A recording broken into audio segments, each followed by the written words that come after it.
And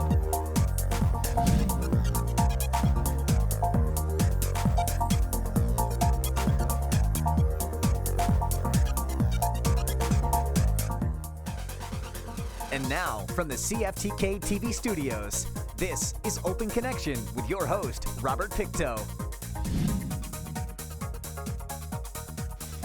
Welcome to Open Connection. I'm your host, Robert Pictou. The origins of the War Amps trace back to September 23, 1918, when the Amputation Club of British Columbia held its first meeting. It was the first of many groups of war amputees across Canada to organize and eventually amalgamate into a national organization. War amputee veterans envisioned a fraternal society where they could help each other adapt to their new reality and advocate for seriously disabled veterans. On today's Open Connection, Public Awareness Officer for War Amps Canada, James Jordan. So home for me was actually, I was born in Southern Ontario. So I'll just say right outside of Toronto, because most people don't know where Bowmanville, Ontario is. Yeah, they don't. So I was born a left arm amputee below the elbow. And soon after I was born as an amputee, obviously my parents, they had no idea. They had no experience with amputation at all.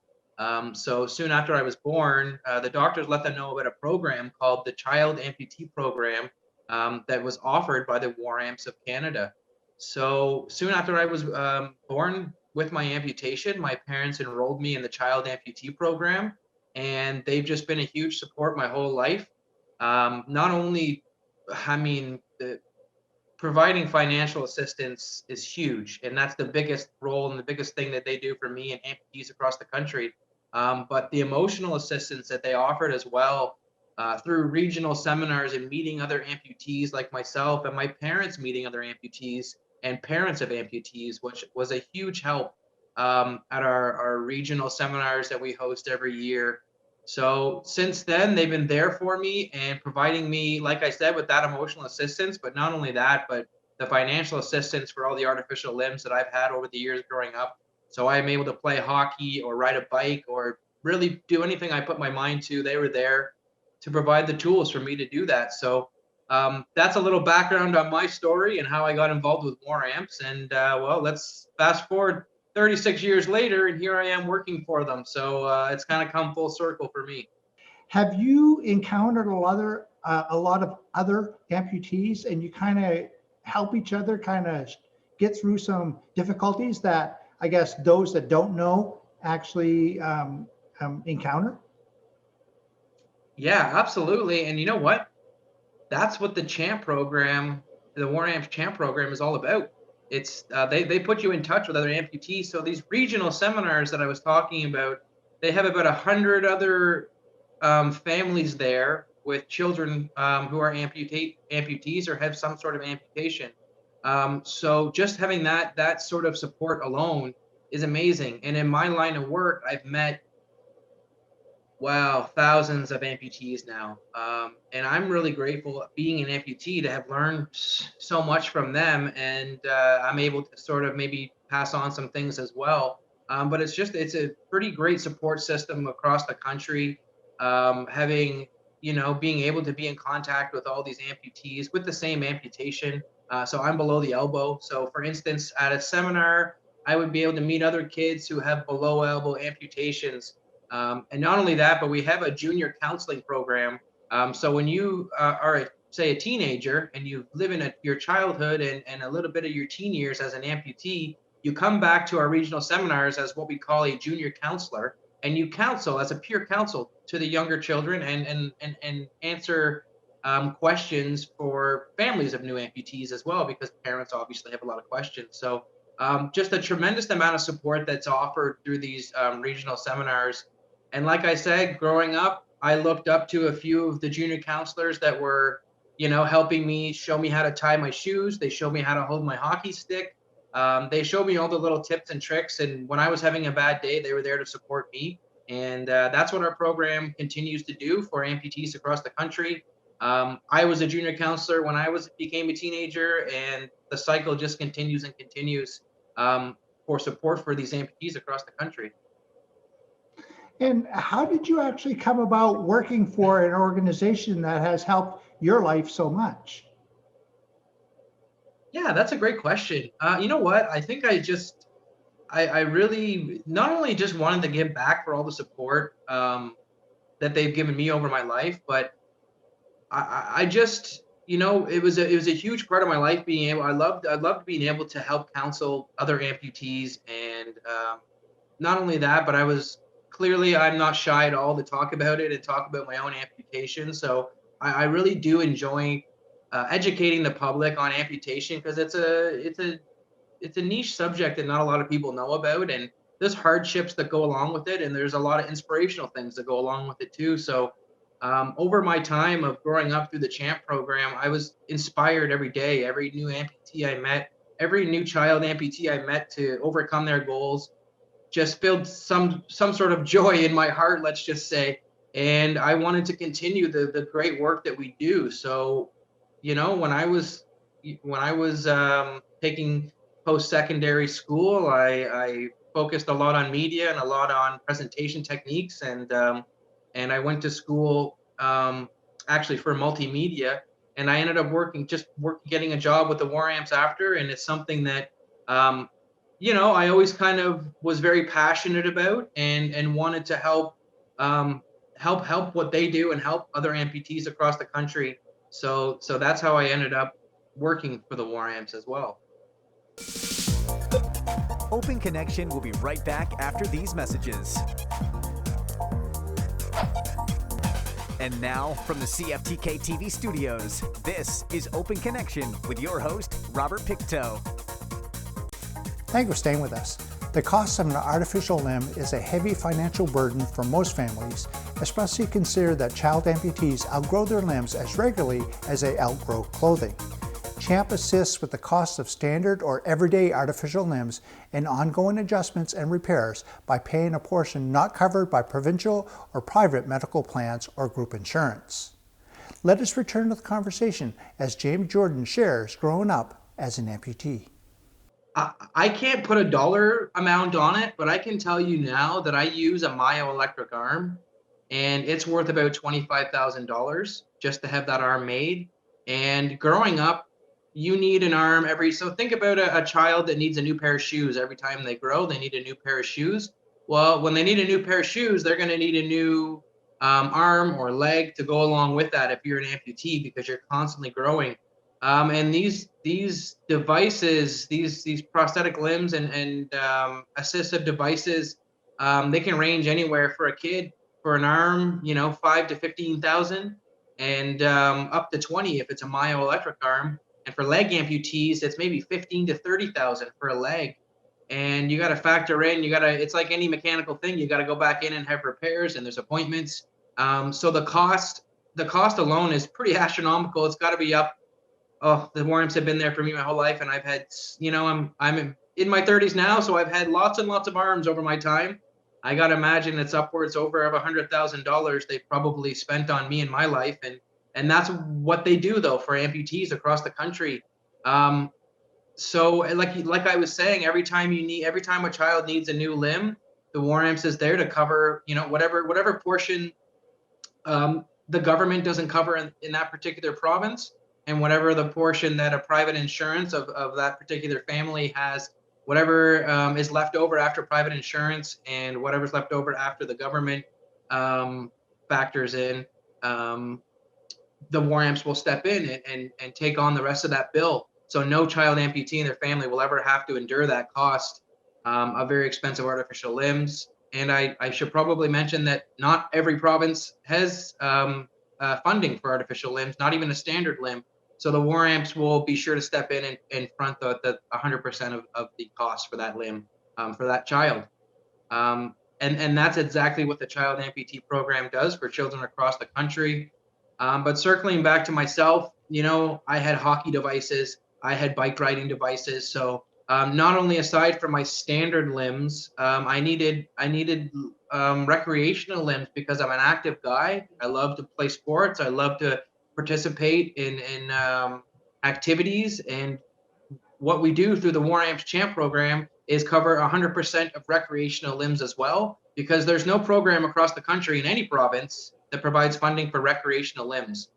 So the WARAMP steps in again and provides 100% funding for recreational limbs for these child amputees, which just gives them the tools and allows them to, achieve anything that they set their mind to. The sky is the limit, and really just go out there and participate in recreational activities and do whatever they love to do. And the WARAMPS is there to make sure they have the tools to do that. So, it's just, again, they've been a great support in my life, and I can't say enough about, how much they have, provided to me over the years in regards to artificial limbs.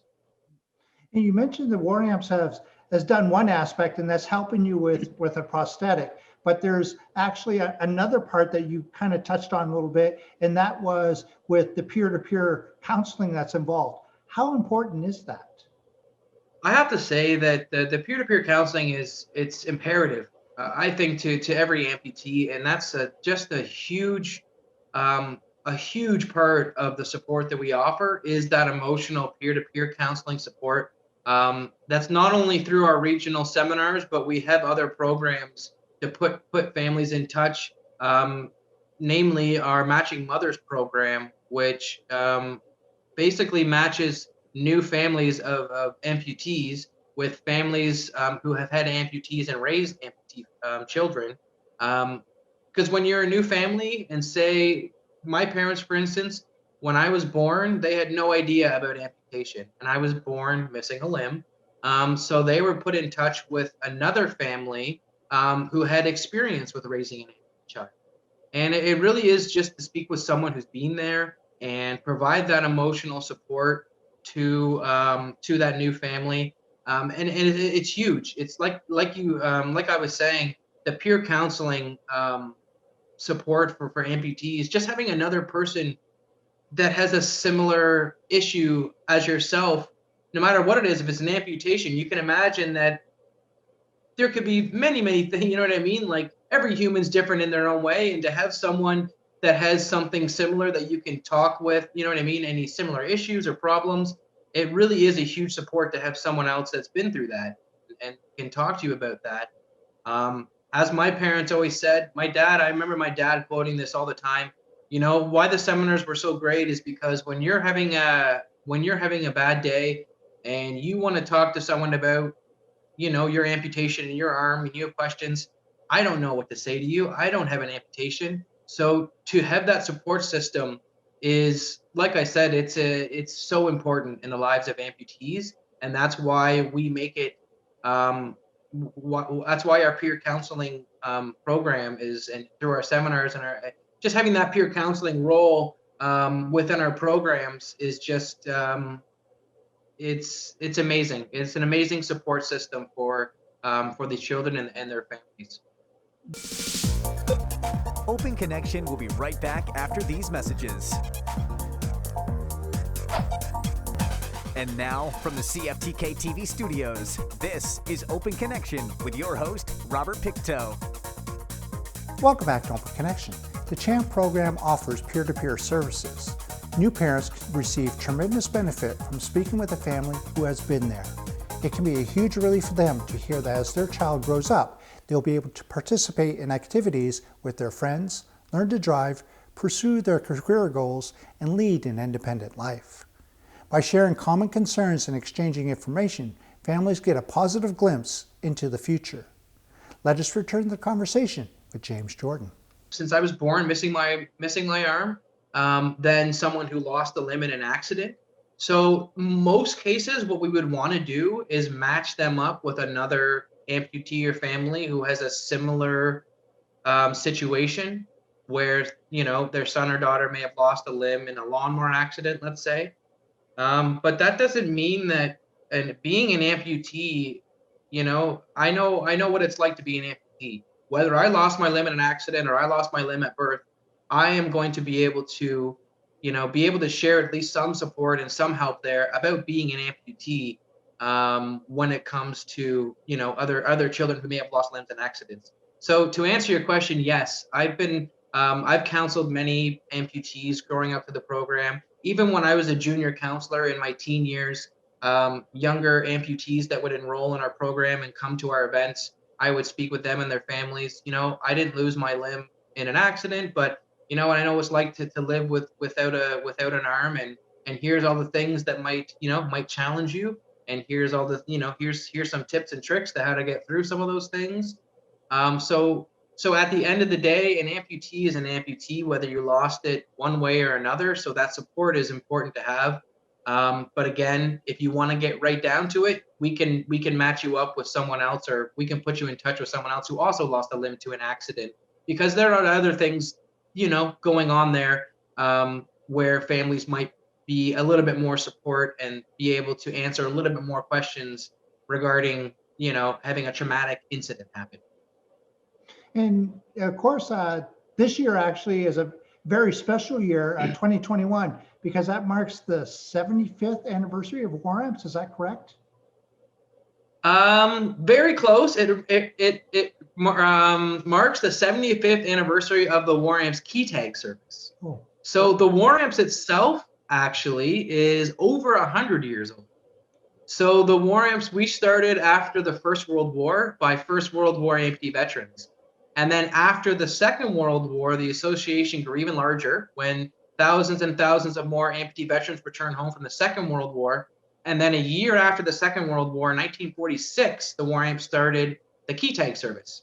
So being servicemen, they wanted to give back to Canadians. They wanted to give a service back to Canadians, at the same time provide funding for their own programs and competitive wages to work for, and a sheltered workshop to work in. And to this day, 75 years going strong, we've been providing Canadians with this lost key return service. And at the same time, we're able to employ, just like we did in the 40s, we're able to employ Canadian amputees and Canadian disabled. We're still proudly doing that. But of course, it's changed a lot in 75 years. Open Connection will be right back after these messages. And now, from the CFTK-TV studios, this is Open Connection with your host, Robert Pictou. 2021 marks the 75th anniversary of the War Amps key tag service. To date, more than 1.5 million sets of lost keys have been returned to their owners. In this final segment of Open Connection, James Jordan shares the theme of this year's key tag anniversary. So I think I would like to mention the theme of this year's anniversary. So the theme of this year's key tag service anniversary is "You are part of what we do." And that really is just paying tribute to the public for helping make it a success. So if anyone's not really certain about what the key tag service is, or how it helps the War Amps, it's basically a lost key return service that we've been doing now for 75 years. And everyone over the next few weeks across BC, actually, because our mailing goes from January to June, starting in BC in January and through February, they'll be receiving their War Amps key tags in their mailbox. And there will be so basically when you get it in your mailbox, you just have to attach it to your keychain. It's activated, it's ready to go. You don't have to call to activate, you don't have to go online to activate. There's a 9-digit confidential number that's on the tag that's linked to your name and address. So as soon as you're receiving the mail, just put it on your keychain, and that's all you have to do. Just let it start working for you. So it's a lost key return service, and how it works, if you ever lose your keys wherever you are in Canada, the person that finds them just has to drop them in any mailbox, or they can call the 1-800 number on the back, and we will send a bonded courier to pick up the keys and deliver them back to the person who lost them. And that's a free service. Like I said, we've been offering Canadians for 75 years now, and we've returned more than 1.5 million sets of keys since we started doing this. So it's a very, very successful service that I encourage all Canadians to use. And when you're using the service, that's basically how we are able to make all of our programs, fund all of our programs. So that's how we get funding for all of our programs. Through donations to the key tag service, we're able to fund the child amputee program and programs for adult amputees as well. And I'd like to just make note that, the War Amps, we don't receive any government grants. So all of our programs that we have made possible for amputees across the country is all thanks to our key tag service and donations that we receive through the key tag service. So for the Canadians that are listening and seeing this, thank you very much for your generosity for 75 years and in supporting our key tag service. So you are part of what we do, and we're going to continue to do that and provide this service to Canadians. Now, if someone was watching this and they wanted more information regarding the CHAMPS program or War Amps in general, where would they go to find that? So you're able to go find us online, of course. So our website is waramps.ca, or you can probably just Google War Amps and it's the first link that will come up. So if anyone doesn't receive their War Amps key tags in the mailbox, they can go on our website, waramps.ca, and they can order their free set of key tags, and we'll deliver it to you within a week. And again, just put them on your keychain and they will be good to go. And again, we're just very thankful for anyone. I encourage people to take advantage of this service. It's a no-brainer. It really works. We return so many keys, so many happy Canadians receiving a package from the War Amps and sending in their pictures and their testimonials on our Facebook page. And something to mention, these days, keys are a lot more expensive to replace than they were 75 years ago. With your electronic key fobs, such a high replacement cost. I know myself, over $500 for my set of keys. It's a high cost. So a lot of happy Canadians getting their keys back in the mail. That's for sure. And you just touched on, I guess, kind of summarizing. There's a slew of programs that are available to help those individuals that have amputations. Is there anything I might have missed that you'd like to highlight or focus on? Wow, that's a really good question. You know what? I really think that we were able to touch on pretty much everything here. There's not too much else to add in. I always do like to say that we don't receive any government grants. So all the programs that we make possible are all through people's generosity, through our donations to our key tag service. But I'd also like to note, you don't have to donate to use the War Amps key tags.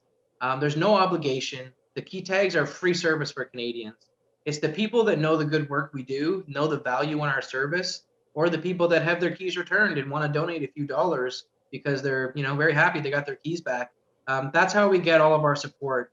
Like I said, it's just the generosity of Canadians. But again, please use the key tag service, even if it's for free. And you know what? If you can donate a few dollars, great. But again, no obligation. I know we have a lot of support and programs for amputees, and I could go on and on and on. But I think we've touched on the key programs and with regards to the service, the key tag service, and the child amputee program. Thank you for joining us for this episode of Open Connection. The greatest distance in the existence of man is not from here to there, but the connection from his mind to his heart. If we can conquer that distance, we can soar like an eagle and realize our immensity within. I'm Robert Pictou.